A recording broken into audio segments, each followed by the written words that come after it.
Maryland's most powerful Doppler radar, and the forecast certified most accurate by Weather Rate.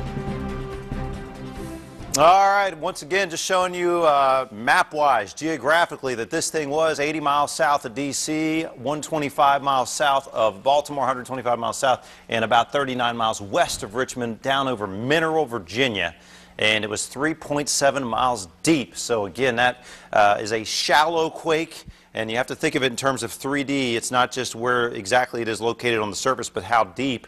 This was a shallow quake. So again, one of the reasons why we felt such powerful tremors around the Baltimore area and around Maryland. Now, traffic still heading out of town. Fairly smooth, at least right here on our Skycam shot. 80 degrees now at the airport. We did have some nice clear weather, at least today, for everyone that had to evacuate their building or their house or wherever you were. You're standing outside for 30, 40, 60 minutes. Hey, at least the weather was decent. And again, right now, things generally all clear across the Baltimore area, weather-wise and quake-wise right now, though we have had two aftershocks. They've been much weaker than that first one was, around 150 today. Temperatures now 80 degrees, 70s north and west, 70s east, 75 now down at the beach.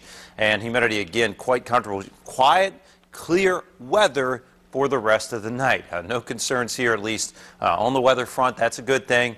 And across the East Coast right now, there is one weather maker diving down into Detroit and Ohio and Indiana, where the quake also reached, by the way. But in any case, that's about our only weather maker in the east. We've still got high pressure providing that very nice weather. I think we'll get one more day of that tomorrow before the chances for rain begin to come back. Let's talk about the other force of nature that's been in the news cycle hot and heavy the last 2 days. That, of course, our hurricane here, Hurricane Irene, downgraded, showing some signs of weakening here.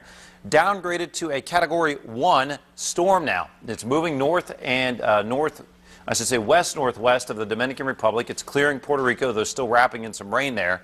And the core of the storm will eventually drift further north and over some very warm waters. We still think a favorable environment for Irene to strengthen as she makes her turn northward. Now, at this point in time, the track continues to trend further and further north as opposed to northwest.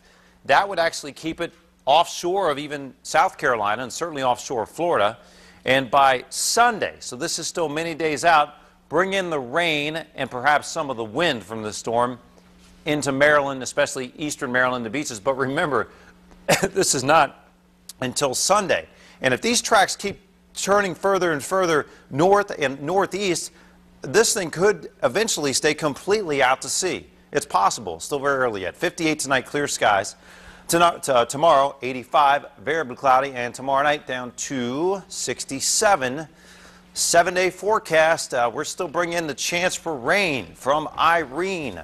Late Saturday night into Sunday. Sunday looks like it could be wet and at least gusty around here. But again, still too far out to pinpoint where Irene will head. Our other force of nature we're watching in the weather office. More than we bargained for in 1 week.